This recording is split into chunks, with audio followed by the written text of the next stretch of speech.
Have you ever noticed how the quietest child in the room is often the one carrying the heaviest burden? The one who always sits politely, never interrupts, never asks for too much, and always follows the rules. On the surface, they seem like a parent's dream, a teacher's pride, the model of discipline and obedience. But beneath that calm exterior, there is often a silent ache, a hidden pain that rarely gets noticed because it hides behind smiles, nods, and the word yes.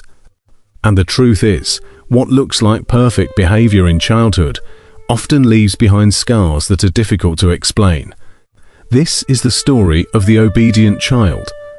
Not just the child you might remember from your past, but the child that still lives in so many adults today. Every child is born with raw impulses, natural emotions, unfiltered desires. They want to cry when they feel hurt, laugh when they feel joy, run when they feel energy, and resist when something doesn't feel right. But what happens when a child quickly realizes that their laughter is too loud, their questions are too many, their tears are inconvenient, and their resistance is met with silence or disapproval? Because when a child learns to be too obedient, too accommodating, too good, they are often trading pieces of their authentic self for the approval of others. And the cost of that trade can last a lifetime. Think about it. Slowly they learn to tame themselves. They learn to swap authenticity for acceptance. And that's where the hidden pain begins. Psychologists have long spoken about something called conditional love. It is the kind of love that feels available only when you behave in the right way. Many obedient children grow up in environments where they believe love and safety are dependent on compliance. They learn to read the room better than most adults, to anticipate what others need, and to adjust themselves accordingly.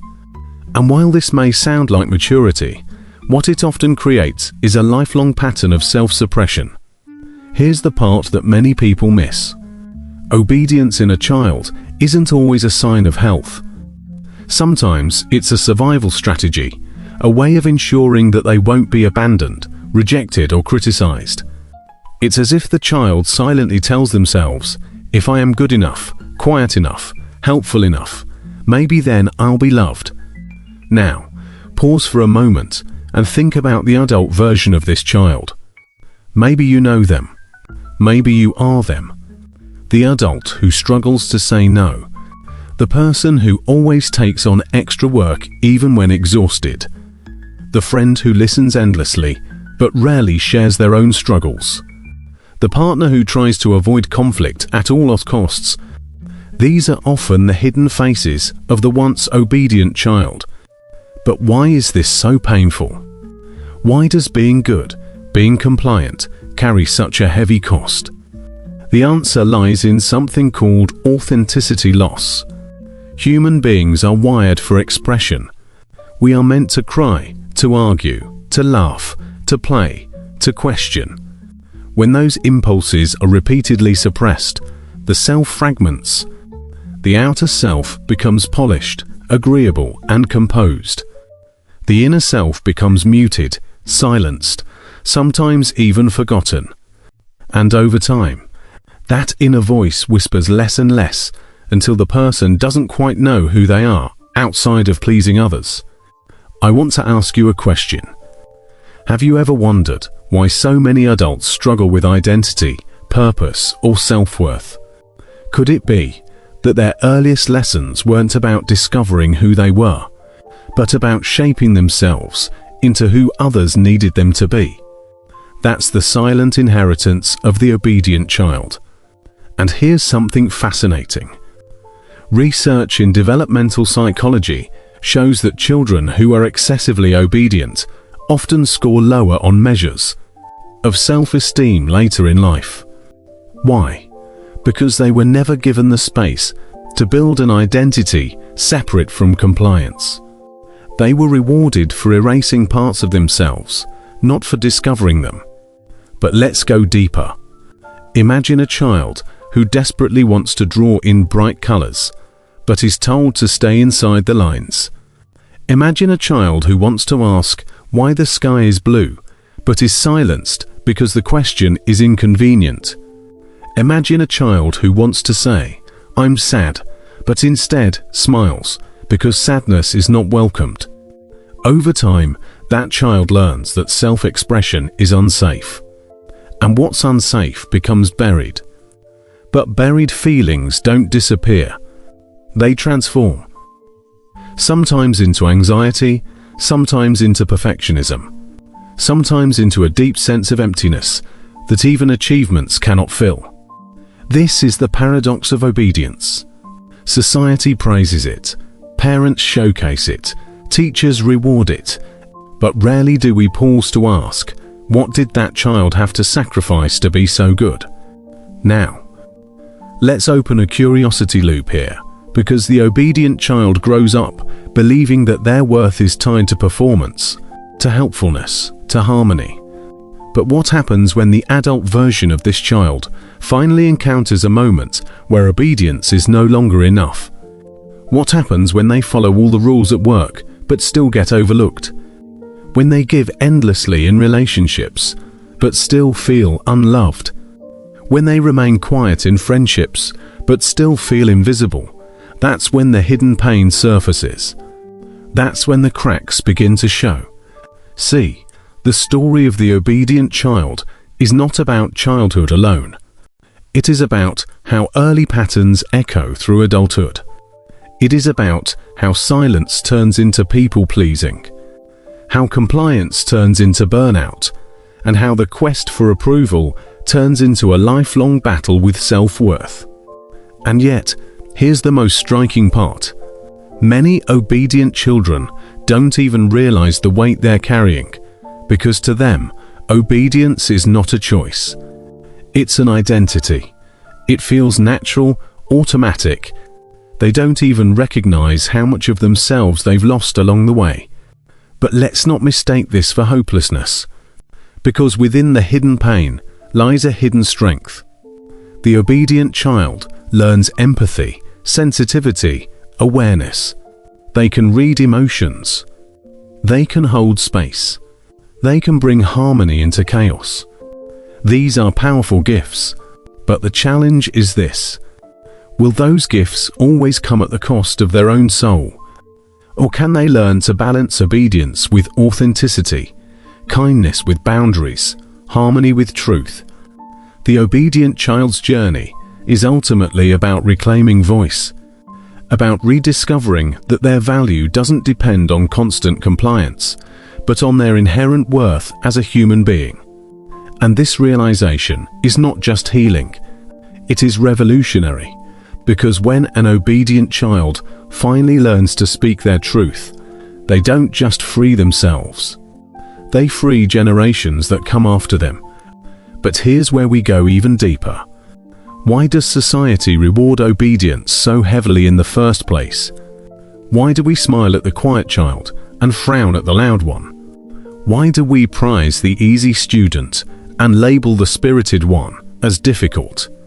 Could it be that we as a culture are more comfortable with compliance than with authenticity? That we would rather raise children who fit neatly into systems than children who challenge and disrupt? And if that's the case, then maybe the pain of the obedient child isn't just personal. Maybe it's cultural. Maybe it's the echo of a society that values order more than individuality, performance more than presence, silence more than voice. I want to leave you with this question for now, and we'll return to it in the next part. What happens to a world full of adults who were once obedient children? Adults who know how to conform, how to please, how to hide, but who never truly learned how to be. So, let's return to that question. What happens to a world full of adults who were once obedient children? Adults who learned early on that being good meant being quiet, that pleasing others was safer than being true to themselves, and that love was something earned rather than something freely given. The answer is all around us.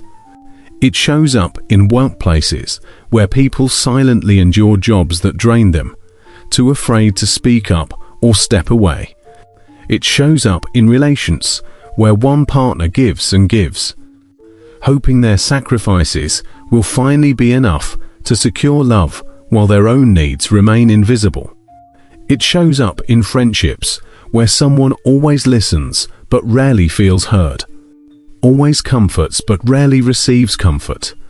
At first glance, these adults seem dependable, reliable, selfless. But if you look closer, you'll notice the weariness in their eyes, the quiet resentment that builds silently, the longing to finally be seen, not just for what they do, but for who they are. And here's the truth. This hidden pain often goes unnoticed because obedient adults rarely make noise. They rarely demand. They rarely disrupt. But inside, they carry a silent fatigue, the exhaustion of living a life that feels more like performance than authenticity. Now, let's pause and look at this through psychology. Research in developmental psychology and attachment theory shows us that children who adapt too much to the needs of their environment often develop what's called a false self. The false self is like a mask. It is polished, agreeable, and acceptable to others, but it hides the authentic self underneath. Over time, this false self becomes so practiced that the person almost forgets who they truly are. But the authentic self doesn't disappear. It waits, often in silence, for moments of expression. Sometimes it breaks through in unexpected ways, in art, in sudden bursts of emotion, in quiet rebellion.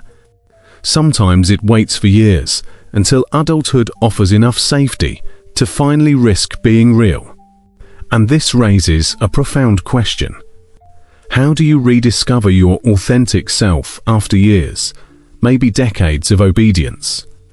The first step is awareness, to recognize that what feels like natural compliance might actually be conditioning. To notice the moments when you say yes, while your heart is screaming no. To notice the tension between what you show the world and what you feel inside. This awareness is not easy, because it often brings grief. Grief for the childhood where your feelings were muted. Grief for the relationships where you never felt fully yourself. Grief for the years spent living as a shadow of who you might have been. But grief, as painful as it is also cleansing. It creates space for something new. The second step is permission. Giving yourself permission to exist outside of others' expectations. Permission to rest even when there's work to do. Permission to say no even when someone else wants a yes. Permission to express feelings that are messy, inconvenient, or vulnerable. This permission is the beginning of reclaiming the self that obedience once buried. And then comes courage, because choosing authenticity is not always easy. Sometimes it disappoints people. Sometimes it creates conflict. Sometimes it challenges systems that depend on compliance. But here's the paradox. Only through that courage can you discover relationships, careers, and communities that love you, not for your obedience, but for your truth. But let's step back for a moment. Why is this conversation important for all of us? Even if you don't see yourself as an obedient child, because society is built on the backs of obedient adults. Our systems, schools, workplaces, even families often rely on people who quietly follow, who adjust, who suppress. And yet, the greatest innovations, the most profound art, the most meaningful social change has always come from those who dare to break out of obedience. This is why the hidden pain of the obedient child matters. Because if we do not see it, if we do not name it, we risk raising generation after generation of adults who can function, who can comply, but who never truly live. And here's where hope enters. The obedient child is not doomed to remain hidden forever. Many adults who once carried this silent pain eventually begin to awaken. Sometimes it happens in therapy, sometimes through a supportive friend or partner, sometimes through art, writing, or spiritual exploration. And sometimes it begins with something as simple as asking yourself, what do I really want? What do I really feel? What would I do if I stopped trying to be good and started trying to be real? These questions can feel terrifying at first, but they are also liberating. They begin to peel away the layers of obedience, to reveal a self that has been waiting patiently underneath. Let me share a thought experiment.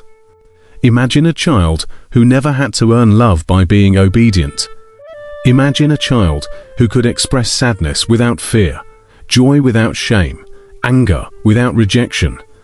What kind of adult would they become?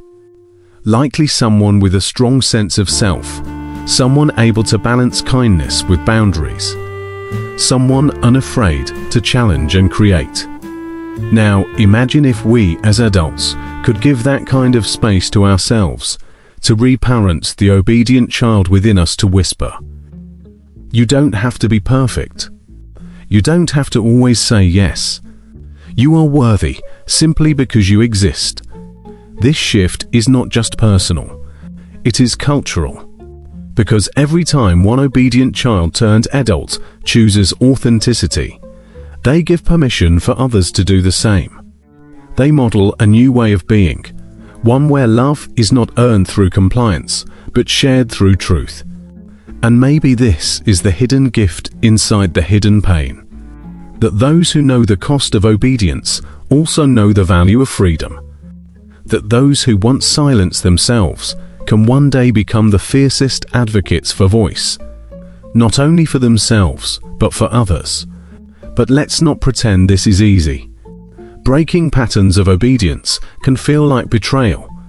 Betrayal of family expectations, of cultural norms, of ingrained beliefs. Yet, what feels like betrayal at first often reveals itself as liberation. Because the greatest loyalty we can offer is not to the masks we wear, but to the truth of who we are. So let me leave you with this thought. If you were once the obedient child, your pain is real. But it is not the end of your story. Beneath the obedience lies sensitivity, empathy, and strength. Beneath the silence lies a voice that deserves to be heard. And beneath the hidden pain lies the possibility of a new beginning. One where your worth is no longer tied to how well you obey, but to how fully you live. And if you are raising or mentoring children, now remember this.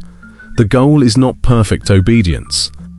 The goal is not a child who never argues, never questions, never resists.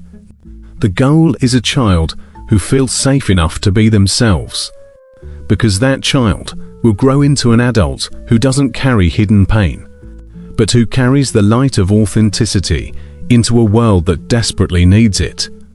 The obedient child may have been quiet, but their story is not.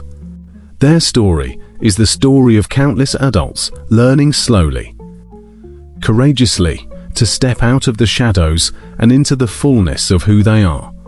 And maybe that's the most important lesson of all. That true goodness is not found in obedience, but in authenticity.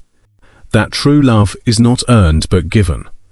And that the most obedient child can one day become the most authentic adult if they are brave enough to reclaim themselves,